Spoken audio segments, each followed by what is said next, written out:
कोरबा जिले में डीएमएफ के फंड में अपार भ्रष्टाचार की शिकायतों के अलावा कुछ और शिकायतों को लेकर प्रदेश के पूर्व गृह मंत्री ननकीराम कंवर ने कोरबा कलेक्टर को हटाने के संदर्भ में एक जो ज्ञापन दिया था, भूख हड़ताल की तैयारी की थी और उसमें 4 अक्टूबर को उनको बैठना था। 4 अक्टूबर को उनको हाउस अरेस्ट कर लिया गया। उसके बाद शाम को भारतीय जनता पार्टी के प्रदेश अध्यक्ष किरण सिंहदेव ने उनसे वादा किया था कि 1 सप्ताह के अंदर कलेक्टर का ट्रांसफर हो जाएगा, लेकिन ऐसा नहीं हो पाया और एक बार फिर ये मामला चर्चा में आ गया है। चर्चा में इसलिए आ गया है, 10 दिन बाद प्रधानमंत्री नरेंद्र मोदी छत्तीसगढ़ के 2 दिवसीय दौरे पर रायपुर आ रहे हैं और जाहिर सी बात है, प्रदेश के पूर्व गृह मंत्री जो कि भारतीय जनता पार्टी के वरिष्ठ नेता भी हैं, ननकीराम कंवर, इस दौरान कुछ नया हथकंडा ना अपना ले। यदि वैसा करते हैं तो जाहिर सी बात है कि सरकार की अच्छी खासी किरकिरी हो जाएगी। इस संदर्भ में सरकार के अंदर के सूत्र हैं, काफी माथापच्ची कर रहे हैं और 10 तारीख से 15 तारीख के बीच में जो माथापच्ची हुई थी उसमें हालांकि ये तय भी हो गया था कि 1-2 कलेक्टरों का ट्रांसफर करके उसी में कोरबा कलेक्टर को भी शामिल कर लिया जाए, लेकिन सामने दीपावली थी और दीपावली के ठीक पहले जिले के बड़े अधिकारी को बदला जाना थोड़ा सा टिपिकल वर्क हो जाता है, इसलिए इसको फिलहाल दिवाली तक टाल दिया गया था। अब चूंकि दीपावली बीत चुकी है, ये सुगबुगाहट फिर शुरू हो गई है। इसके पहले कि ननकीराम कंवर कुछ नए आंदोलन की बात करें, कोरबा कलेक्टर का जो मामला है सरकार सॉल्व कर ले, क्योंकि 10 दिन बाद इस देश के प्रधानमंत्री नरेंद्र मोदी 31 अक्टूबर और 1 नवंबर को जबकि राज्योत्सव होना है। छत्तीसगढ़ राज्य के निर्माण के पूरे 25 साल हो रहे हैं और उस ऐतिहासिक अवसर पर प्रधानमंत्री नरेंद्र मोदी छत्तीसगढ़ आ रहे हैं और यदि उस दौरान पूर्व गृह मंत्री ननकीराम कंवर कोई नई घोषणा कर देते, कोई नया प्रदर्शन कर देते हैं, इससे निश्चित रूप से पार्टी की अच्छी खासी किरकिरी हो जाएगी और इसलिए अब सरकार चाहती है कि प्रधानमंत्री के दौरे से पहले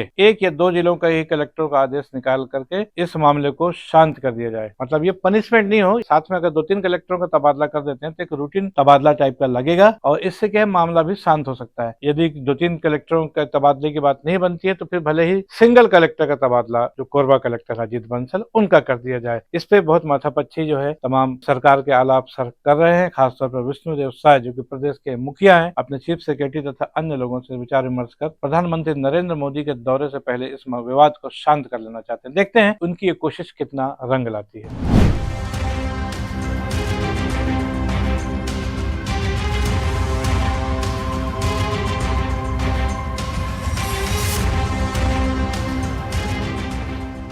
ऐसा ही एक मामला एनएचएम स्वास्थ्य कर्मियों का है, जो कि कम से कम 20 सालों से संविदा कर्मी के तौर पर स्वास्थ्य विभाग में काम कर रहे हैं। उनकी नियुक्ति रेगुलर नहीं हो पाई, बहुत सारी अन्य डिमांड्स भी है जो सरकार पूरे नहीं कर रही है। लगभग 34 दिनों तक पिछले महीने उन्होंने जबरदस्त आंदोलन किया था और स्वास्थ्य सेवाएं ठप्प कर दी थी। पूरा छत्तीसगढ़ का शासन प्रशासन हिल गया था और लगभग 30 जिलों के नेताओं को बर्खास्त भी कर दिया गया था, जिसके प्रतिरोध में तमाम स्वास्थ्य कर्मी ने अपनी हड़ताल को और उग्र कर दिया था, क्योंकि तमाम अस्पतालों की सेवाएं प्रभावित हो रही थी और तमाम अस्पतालों में जो मरीज हैं उनकी जो देख रेख है नहीं हो पा रही थी, बहुत दिक्कत है। तब सरकार ने अपील की थी, एक हिसाब से सरकार ने कहीं ना कहीं सरेंडर भी किया था और ये कहा था कि आप लोग काम पर वापस लौटाएं, आपके सभी जायज मांगे पूरी कर ली जाएंगी। सबसे बड़ी प्रमुख मांग थी वो ये, उनके जो कर्मचारी नेताओं का जो बर्खास्तगी का आदेश हुआ उसको वापस लिया जाए। अब दिक्कत यहाँ यह आ रही है, मुख्यमंत्री विष्णुदेव साय और स्वास्थ्य मंत्री श्याम बिहारी जायसवाल अपने किए हुए वादे को निभाना चाहते हैं, यानी जो बर्खास्त कर्मचारी नेता है उनकी वापसी चाहते हैं। लेकिन ऐसे समय में स्वास्थ्य सचिव अमित कटारिया अड़ गए हैं और वो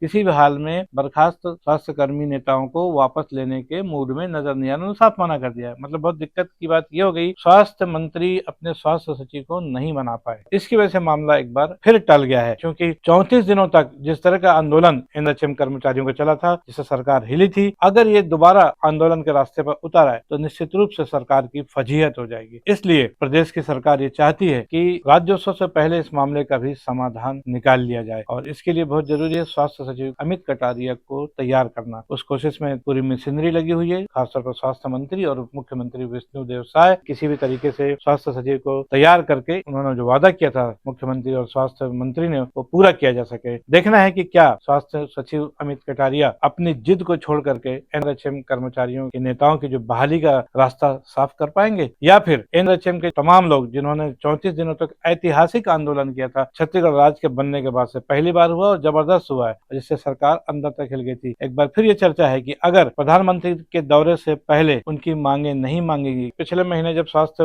मंत्री और मुख्यमंत्री ने कहा था कि आप लोग वापस आ जाए, आपकी सारी मांगे जायज मांगे मांग ली जाएंगी, न तो उनकी मांगे पूरी हुई है और न उनके नेताओं की बर्खास्तगी जो की गई थी उनको बहाली गई। तो इसलिए एक बार फिर पेंच फंस गया है एनएचएम के मामले में और जो अंदरूनी खबरें हैं वो ये आ रही हैं कि अंदर ही अंदर सुगबुगाहट अब तेज होती जा रही है और किसी भी समय समय एक बड़े आंदोलन की घोषणा एनएचएम कर्मचारी कर सकते हैं और ये ठीक उसी समय करने की सोच रहे हैं कि जिस समय प्रधानमंत्री नरेंद्र मोदी का दौरा छत्तीसगढ़ का होगा। एक तरह से देखा जाए सरकार दो चीजों में जूझ रही है, एक तो कलेक्टर कोरबा के ट्रांसफर और दूसरा एनएचएम कर्मचारी नेताओं की बर्खास्तगी। देखना है इन दोनों मसलों को छत्तीसगढ़ सरकार कैसे और कब तक हल कर पाती है, या फिर एक बार फिर ननकीराम कंवर का कोई नया शगुफा या धरना प्रदर्शन और एनएचएम का कोई नया धरना प्रदर्शन शायद फिर न देखने को मिले। बहरहाल इन सब चीजों से पर्दा जब हटेगा तब तक कीजिए इंतजार, बने रहिए हमारे साथ। मैं हूं बीडी निजामी और आप देख रहे हैं न्यूज T20। हमारी दोनों खबरें आपको कैसी लगी इस पर अपना राय अवश्य दें, खबर को लाइक करना ना भूलें और चैनल को सब्सक्राइब करना भी। कल फिर मिलेंगे किसी नई खबर के साथ, तब तक के लिए दीजिए इजाजत। जय हिंद, जय भारत, जय छत्तीसगढ़।